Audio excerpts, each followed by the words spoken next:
बहुत ही common disease है hypothyroidism और बहुत सारे लोग इससे ग्रसित हैं। डॉक्टर कहते हैं कि ये क्रॉनिक है, लेकिन मैं कहती हूँ कि ये क्योरेबल है और सिर्फ 2 महीने में ये पॉसिबल है।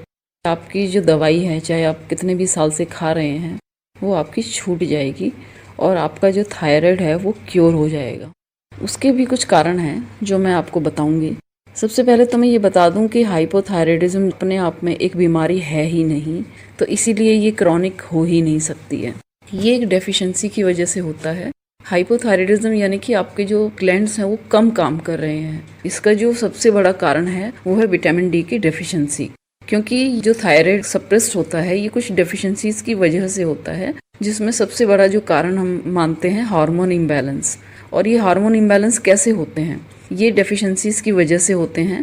हमारा सुबह का जो नाश्ता है, जो हम स्किप कर जाते हैं किसी ना किसी बहाने से, जैसे कि ऑफिस के लिए लेट हो रहे हैं, टाइम नहीं है, या फिर आपको जल्दी जाना है, कहीं निकलना है, ये एक हैबिट हो जाती है कि देर रात तक जागना और सुबह देर तक सोना, जिसकी वजह से आप इम्पॉर्टेंट मील है वो स्किप कर देते हैं। और दूसरी चीज़ ये है कि जो लोग नाश्ता करते भी हैं तो वो उसके अंदर के जो न्यूट्रिशंस हैं वो नहीं लेते हैं, और जिसकी वजह से आपकी बॉडी के अंदर डेफिशिएंसीज आ जाती हैं और आपका जो मेटाबॉलिज्म है वो बिगड़ने लग जाता है। हाइपोथायरॉयडिज्म ऑटो इम्यून डिजीज़ है। ऑटो इम्यून डिजीज़ उस डिजीज़ को कहते हैं जब आपके अच्छे सेल्स आपके ऑर्गन्स पर अटैक करना शुरू कर देते हैं, और ये तभी होता है जब आपके अंदर कोई डेफिशिएंसीज आ जाती हैं। विटामिन डी की डेफिशिएंसी एक ऐसी डेफिशिएंसी है जो दूसरी डेफिशिएंसीज भी ला सकता है, क्योंकि विटामिन डी के जो रिसेप्टर्स हैं वो हर ऑर्गन्स में मौजूद होते हैं, लेकिन डेफिशिएंसी की वजह से ऑर्गन्स हैं वो कम काम करना शुरू कर देते हैं और उसी समय आपके जो सेल्स हैं वो आपके ऑर्गन्स पे अटैक कर देते हैं। अब ये क्योर कैसे है? क्योर इसीलिए है क्योंकि जब हम इसकी डेफिशिएंसीज को कवर कर देंगे, पूरा कर देंगे, तो बॉडी का जो ऑर्गन है वो ठीक से अपना काम करने लग जाता है, जिसकी वजह से इसको मैं क्योरेबल मानती हूँ। डॉक्टर्स इसको क्रॉनिक क्यों कहते हैं, मुझे आज तक ये बात समझ आई नहीं है। या तो उनके पास जो मेडिकल थ्योरीज हैं वो लिमिटेड हैं और वो उसी थ्योरी पे काम करते हैं। वो जस्ट एक टेस्ट कराते हैं आपका थायराइड का, TSH का, और उसके आधार पर ट्रीटमेंट करते हैं। जब आपका हाइपोथायरॉयडिज्म शुरू होता है, कम आता है, तो वो लोग शुरू में आपके 25 mg से दवाई शुरू करते हैं, और वही समय होता है जब आपको दवाई नहीं लेनी होती है। उसकी बजाय आपको जो डेफिशिएंसीज हैं वो कवर करनी होती हैं और कुछ एहतियात बरतनी होती हैं। लेकिन क्योंकि अवेयरनेस ना होने की वजह से हम सिर्फ डॉक्टर्स पर ही डिपेंड हो जाते हैं, तो जैसे ही हम दवाई लेना शुरू करते हैं तो वो फिर सिलसिला कभी भी ख़त्म नहीं होता है। आप ये मान लीजिए कि अगर एक बार आपने दवाई शुरू कर दी तो फिर ये चीज़ें और ज़्यादा वर्स्ट होती चली जाती हैं और थायराइड आपको कभी भी क्योर नहीं हो पाएगा। अब मैं आपको इसका ट्रीटमेंट बताती हूँ कि किस तरीके से ये क्योरेबल है। हमें कुछ चीज़ों को अवॉइड करना होगा हाइपोथायरॉयडिज्म के केस में। तो सबसे पहले तो आप सोयाबीन छोड़ दीजिएगा, क्योंकि सोयाबीन के अंदर में एस्ट्रोजन नाम का हार्मोन होता है जो हमारी बॉडी नेचुरली प्रोड्यूस करती है। दूसरा, आपको किसी भी तरीके की जो गोभी होती है, गोइट्रोजन फूड, वो आपको अवॉइड करना है। तीसरा जो मैं आपको कहूँगी कि मूंगफली भी थायराइड को सप्रेस करती है। चौथी चीज़ मैं कहूँगी कि जो मकई होती है वो ना लें, और रिफाइंड ऑयल आपको डिस्कार्ड करना है, और रिफाइंड ऑयल की जगह पे आपको सरसों का तेल इस्तेमाल करना है।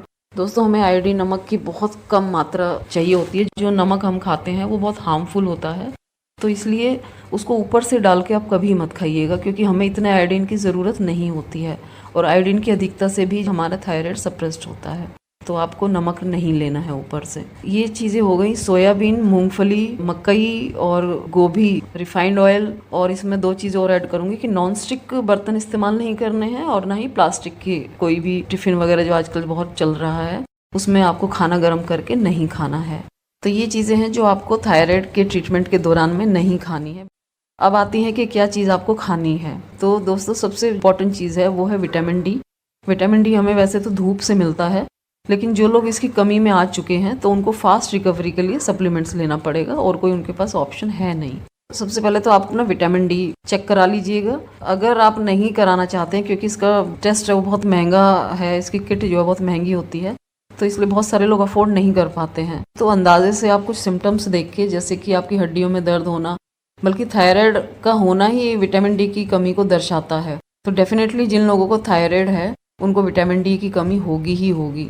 तो लोग क्या करते हैं कि थायराइड का ट्रीटमेंट तो करा लेते हैं और दवाइयाँ खाना शुरू कर देते हैं, लेकिन जो उसका मेन कॉज है विटामिन डी, उसके ऊपर ध्यान ही नहीं देते हैं, जिसकी वजह से ये आपका कभी ठीक भी नहीं हो पाता। तो सबसे पहले तो आपको अपना विटामिन डी का लेवल 50 से 70 रखना है। विटामिन डी की कमी हर किसी को है, चाहे वो छोटा बच्चा हो, मिडिल एज का हो, चाहे वो यंग हो, चाहे वो ओल्ड एज में हो, तो वो हर किसी को जो है विटामिन डी की कमी है। तो ये मैंने बताई कि क्या क्या चीज़ें आपको नहीं खानी है। अब दूसरा है कि क्या खाना है, हमें डेफिशिएंसीज को कवर करना है। तो सबसे पहले हम विटामिन डी की डेफिशिएंसी को कवर करेंगे। उसके लिए हम 3 महीने का ट्रीटमेंट लेंगे। सप्लीमेंट्स में हम लोग इसमें सैशे इस्तेमाल करेंगे, जो कि दूध के साथ लेना है हफ्ते में 1 बार, और 3 महीने तक, यानी कि 12 सैशे आपको कंप्लीट करने हैं उसमें। और उसी दौरान जो है हमें डेली रात को 4 से 5 बादाम भिगो के और अखरोट और 2 खजूर, बहुत सारे लोग बिना भिगोए ही उसको खाना शुरू कर देते हैं। तो मैं बता दूं कि ये बहुत हार्मफुल होता है और इसके कारण भी होते हैं, क्योंकि अगर आप बादाम को बिना भिगोए खाते हैं छिलके समेत, तो जो बादाम का छिलका होता है उसके अंदर टेनिन होता है। टेनिन मतलब कि जो आपका एक इनहिबिटर्स माना जाता है, यानी कि अवरोधक पदार्थ माना जाता है, यानी कि जो न्यूट्रिशंस आपको बादाम से मिलने हैं, अगर आप छिलके समेत खाते हैं तो वो आपको रोक देता है, उसको न्यूट्रिशंस मिल नहीं पाते हैं शरीर को। तो इसलिए हमेशा जो है बादाम का छिलका उतार कर खाना चाहिए। और अखरोट को भिगो के खाना चाहिए, क्योंकि अखरोट के अंदर बहुत ऑयल होता है और वो डाइजेशन सिस्टम को बिगाड़ सकता है अगर आप इसको बिना भिगोए खाएंगे तो इसलिए इसको भिगो के खाना है, जिससे कि वो बहुत हल्का हो जाए। और इसमें मैं ऐड करूँगी 2 खजूर। हमारी जो अदर डेफिशिएंसीज हैं वो तीनों, ये जो ड्राई फ्रूट्स है बादाम, अखरोट और खजूर, ये उसको कवर करेगा। तो दूसरा हो गया आपका ड्राई फ्रूट्स, ये आपको कम से कम रोज़ रात को भिगो के सुबह खाना है खाली पेट, और 2 महीने तक खाना है कम से कम आपको। तीसरी चीज़ है इसके अंदर जो मैंने बताया था, क्योंकि लीवर से ये कनेक्टेड है, तो हमें अपने लीवर की सर्विस करनी है। वो कैसे होगी? तो उसके लिए सबसे बेहतरीन तरीका है वो है धनिए का पानी। तो धनिए का पानी दोस्तों आप 2 तरीके से ले सकते हैं। एक साबुत धनिया होता है, उसको रात को भिगो के और सुबह उसको जो है उबाल लीजिए, आधा पानी जब रह जाए तो उसको ठंडा करके पी लीजिए। और जो दूसरा और ज़्यादा आसान उपाय है वो है हरा धनिया। हरे धनिए की पत्तियों को आप पीस लीजिए धो के, और उसमें उसका 1 चम्मच पेस्ट बना लीजिएगा। उसमें कुछ ऐड नहीं करना है। धनिए के पानी को आधे गिलास साफ़ पानी में उसको मिला के सुबह आपको पीना है 1 हफ्ते, 1 से 1.5 हफ्ता लगातार।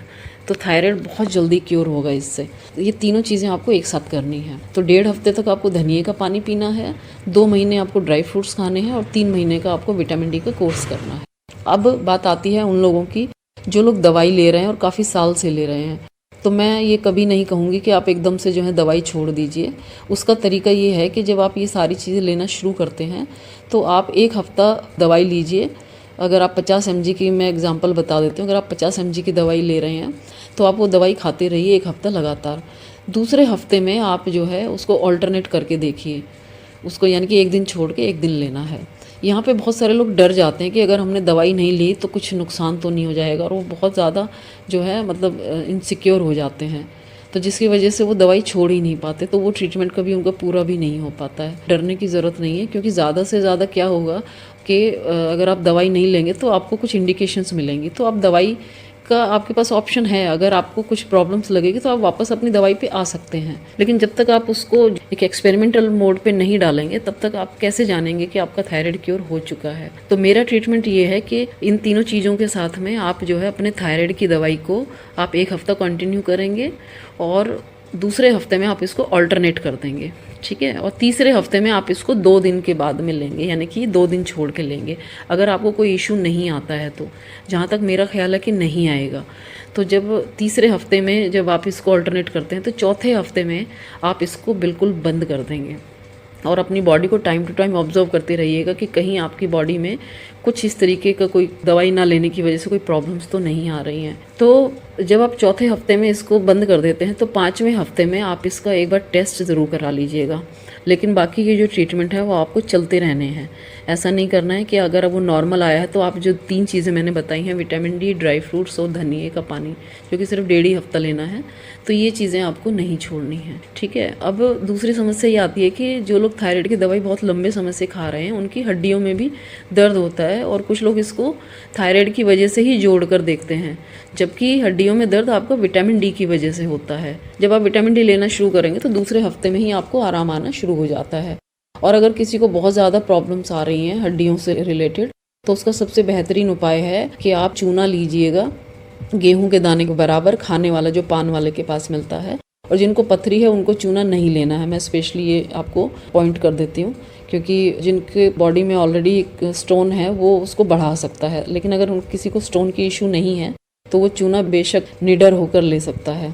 इसके कोई साइड इफ़ेक्ट्स नहीं है, और बल्कि वो 2 या 3 बार ही लेना है आपको, 3 दिन ही लेना है, तो वो बहुत जल्दी आपको रिकवरी करेगा और आपकी हड्डियों को मजबूत बनाएगा। इससे ज़्यादा आपको चूना नहीं लेना है। गेहूं के दाने के बराबर दही में मिला लीजिएगा या फिर पानी में या फिर दाल में मिला लीजिए। तो ये आपको 2-3 दिन करना है, बस 2 दिन में ही आपको उसका फ़र्क पता चल जाएगा। तो ये ट्रीटमेंट था हाइपोथायराइडिज्म का। दवाइयाँ आप जितनी खाएंगे थायराइड की, वो स्थिति जो है आपकी वर्स्ट होती चली जाएगी और ज़िंदगी में थायराइड कभी ठीक नहीं होगा। तो दोस्तों, इतना आसान इसका ट्रीटमेंट है और लोग अननेसेसरी इसकी दवाइयाँ खा खा के अपने शरीर को नुकसान में डाल रहे हैं और अपनी हड्डियों को कमज़ोर बना रहे हैं। जो इसका राइट कॉज है उसको पहचानिए और उसका ट्रीटमेंट कीजिए। इसमें बस जिन लोगों का थायराइड ही अगर वो काम नहीं कर रहा है और रिमूव कर दिया गया है, तो ऐसी स्थिति में ये ट्रीटमेंट कोई फ़र्क नहीं करेगा, तो उसके लिए तो आपको फिर दवाई ही खानी पड़ेगी। तो ये हाइपोथायराइडिज्म का जो है क्योरेबल ट्रीटमेंट है, और ये मैंने बहुत सारे लोगों को जो है इसको दिया है और बहुत सारे लोगों का थायराइड ठीक हुआ है, और उसी आधार पर जो है मैं ये वीडियो बना रही हूँ। विश्वास कीजिएगा कि इसके कोई भी साइड इफ़ेक्ट्स नहीं है, और मैंने अपनी बातों में कहीं भी कोई भी दवाई मेंशन नहीं की है, क्योंकि मेरा मकसद है कि आप एलोपैथिक दवाई से जितना दूर रहेंगे शरीर उतना ही स्वस्थ रहेगा। और एक बस मैं इंपॉर्टेंट चीज़ और इसमें ऐड करूँगी कि आप अपना नाश्ता कभी भी स्किप मत कीजिएगा। नाश्ते में आपको हेल्दी चीज़ खानी है, क्योंकि सुबह का समय ही एक सही समय होता है जिसमें आप जो भी कुछ खाएंगे वो आपकी बॉडी ठीक से उसमें अब्जॉर्व करेगी और आपकी बॉडी को अच्छे से न्यूट्रिशंस मिलेंगे। उसके बाद आप जो भी खाते हैं टाइम निकल जाने के बाद में, उसका बहुत ज़्यादा कोई फ़ायदा होता नहीं है। इसलिए आपको नाश्ता कभी भी स्किप नहीं करना चाहिए। खासतौर पे हमारे जो आजकल की जो यंग जनरेशन्स हैं, उन्हीं को ये प्रॉब्लम ज़्यादा आ रही हैं, और यही उनका सबसे बड़ा कारण है, वो आपके खाने की कमी से है। लेकिन जो विटामिन डी की कमी है वो धूप की वजह से हो रहा है, और बहुत सारे लोगों को ये नहीं मालूम है कि जो 10 से जो 3 बजे की जो धूप है, जो बहुत हार्श होती है, एक्चुअली में वही हमारे लिए फ़ायदेमंद है, चाहे हम उसको थोड़ी देर के लिए लें, क्योंकि हमें उतनी ही धूप लेनी जितनी बॉडी हमारी सहन कर सके। पहचान जो मैं बताऊं कि कब आपको विटामिन डी मिलेगा, तो जब आप धूप में खड़े होंगे तो आप ये देखिएगा कि आपकी जो परछाई है जब वो छोटी होती है, तब आप समझ लीजिए कि यही राइट समय है धूप लेने का। क्योंकि जब अल्ट्रावायलेट किरणें आपके शरीर पर पड़ती हैं, आपके जो अनकवर्ड पार्ट्स है उस पर जब पड़ती है, तब हमारा विटामिन डी जो है बॉडी में प्रोड्यूस होता है, क्योंकि इनएक्टिव फॉर्म होता है धूप में भी और इनएक्टिव फॉर्म होता है हमारी बॉडी के अंदर भी। तो जब सूर्य की किरणें हमारे शरीर पर पड़ती हैं तो हमारा विटामिन डी बनता है, और इसको बनने में कम से कम 10 से 15 मिनट हमें चाहिए होते हैं। जो बहुत ज़्यादा गोरे लोग होते हैं वो बहुत देर तक धूप में नहीं रह सकते हैं, और टैनी स्किन होने की वजह से वो लोग इतना नहीं कर पाते हैं, तो उनके लिए बेस्ट ऑप्शन है कि वो सप्लीमेंट्स लें। दूसरा ये कि जो बहुत ज़्यादा जिनका रंग डार्क होता है उनको भी, क्योंकि मेलानिन होता है वो उसको ब्लॉक कर देता है, विटामिन डी बनने नहीं देता, तो ऐसे लोगों के लिए भी सप्लीमेंट्स ही फ़ायदेमंद होते हैं। और सबसे ज़्यादा प्रॉब्लम विटामिन डी की उन्हीं लोगों को आती है। तो इसीलिए आजकल क्योंकि मौसम भी बहुत अच्छा हो गया है और कोई पॉल्यूशन भी नहीं है, तो विटामिन डी आपको बहुत अच्छे से मिल सकता है। तो कृपया करके आप धूप में ज़रूर बैठिए और आपकी हड्डियों को मजबूत करने की कोशिश कीजिए। तो इसलिए आपको अपनी हड्डियों का बचाव करना है और समय से पहले करना है आप। तो आई होप कि आपको समझ आ गया होगा, और इस थायराइड को जो है आप क्योर कर सकते हैं और बहुत ईजी वे से कर सकते हैं। Thank you so much.